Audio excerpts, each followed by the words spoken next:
La question sur le climat social, les grèves. Mais avant, je voudrais préciser que le triptyque dialogue, concertation, consultation ont été le socle de mon action depuis mon arrivée à la tête de ce département. Et j'ai déjà reçu toutes les composantes de l'université, parce que quand on parle d'université, il y a principalement 3 composantes. Le personnel d'enseignement et de recherche,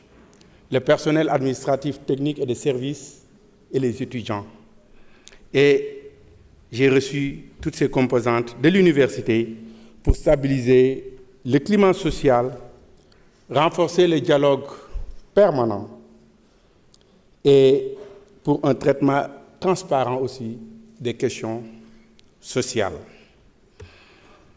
Et pour revenir un peu aux questions qui m'ont été posées,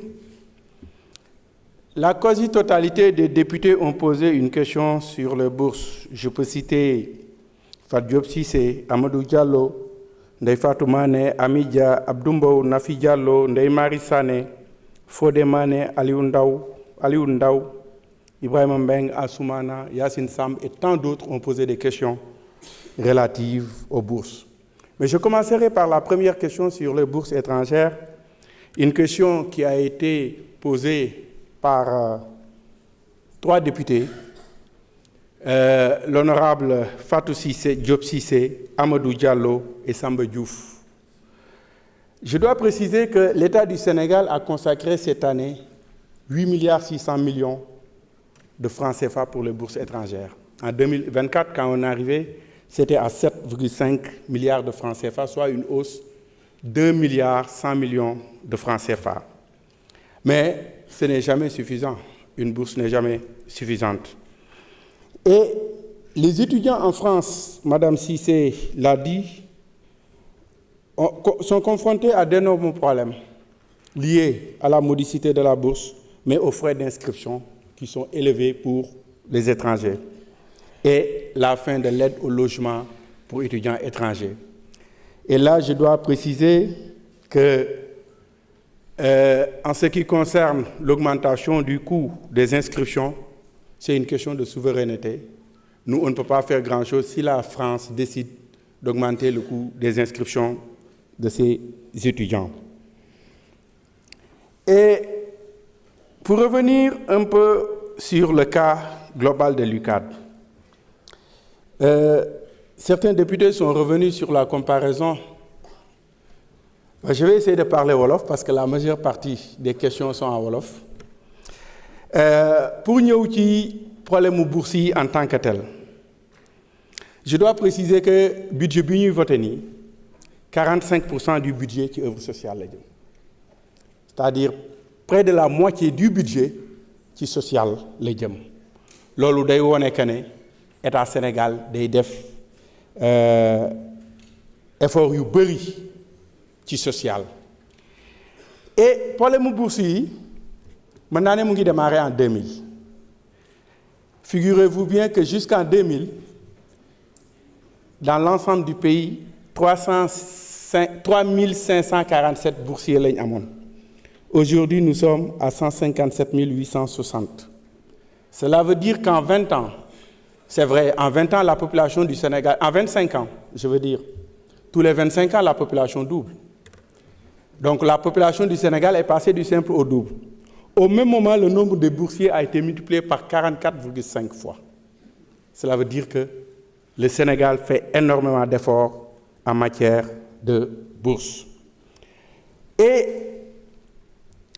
il y a 5 types de bourses. Il y a les bourses d'excellence qui sont attribuées aux étudiants qui ont la mention très bien ou bien. Les bourses pédagogiques, c'est ce qui est plus nombreux, ce qu'on voit le plus, presque 70% des bourses. Les bourses sociales, les bourses de mobilité pour ceux qui vont à l'étranger, les bourses de coopération et les aides d'État. Mais, conformément à la réglementation, l'attribution ou le renouvellement de bourses sont subordonnés à l'inscription effective de l'étudiant dans son établissement. et loolu mu may indi ci kaawu UCAD damay dégg ñu naan retard de paiement. Je suis formel, il n'y a pas de retard de paiement. Retard de paiement mu ngi doon am à partir du 5 décembre. Et la bonne nouvelle, c'est que le ministère des Finances a diligenté le paiement. Et Inch'Allah, demain ou après-demain, étudiants yi dinañ jot seeni bourse. Mais pour revenir ci kaw UCAD, parce que am na des informations bu bëri bu ci am.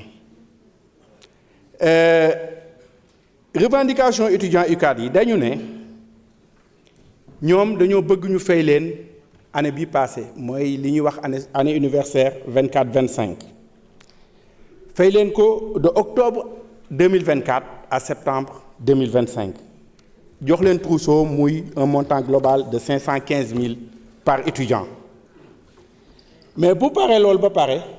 état bi fayaat leen 2025-2026 le même montant muy 515 000 et loolu ñi mu concerné mooy les étudiants de master 1 parce que boo jëlee benn étudiant mu am licence inscriwul en master yéex a inscrire en master en 2024 mu am licence am mais yéex a inscrire en master parce que wax naa ko fii licence ak master 2 cycles différents la c'est 2 cycles différents mën nga am licence ñu bañ la jël master mën nga am licence yéex am inscription master am na ci ñoo xam ne dañu am licence par exemple je donne un exemple en mars 2024 ngay lijjanti pour ñu jël les inscription en master parce que da ngay déposer ñu étudier ko recruter nga def entretien xale bi dem ba octobre je donne un exemple octobre 2024 ou novembre ñu jël ko master mu dem inscrire étudiant boobu dafa bëgg état bi fay ko toute l'année 2024-2025 alors que nekkul woon étudiant en réalité xëy na pratique bu fi yàgg am la mais nag dëgg fa yàlla ñun duñu xañ kenn loo war a yor loo war a am di nga ko am mais nag il faut une rationalisation des bourses te li tax ak mbir mi doy waar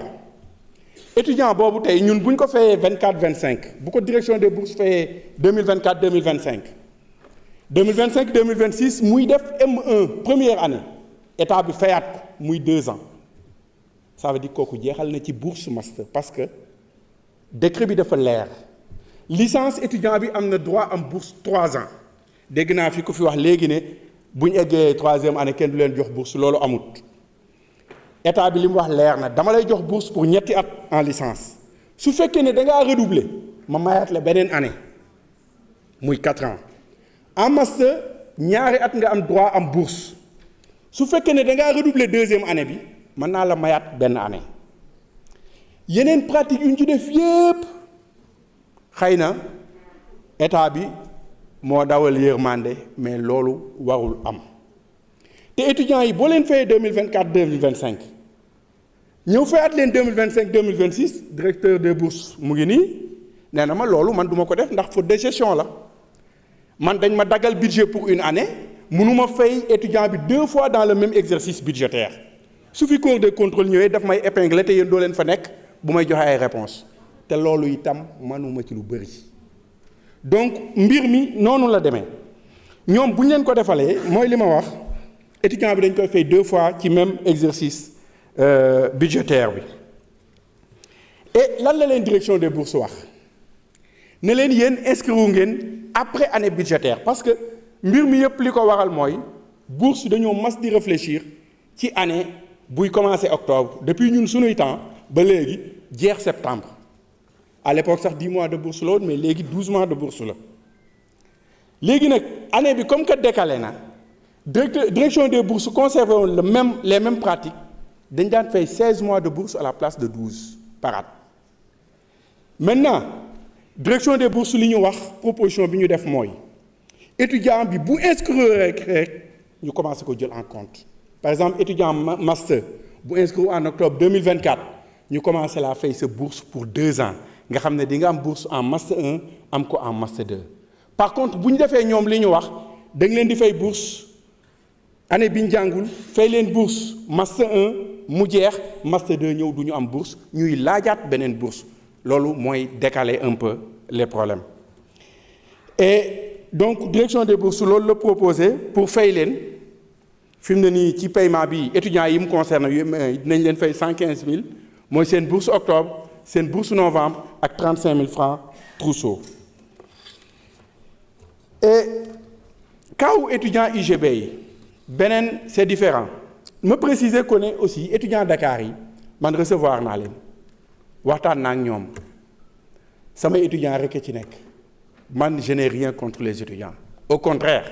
ñi ma xam université xam nañ ne j'étais très proche des étudiants et 8 yi nga xam ne ñooy les membres du collectif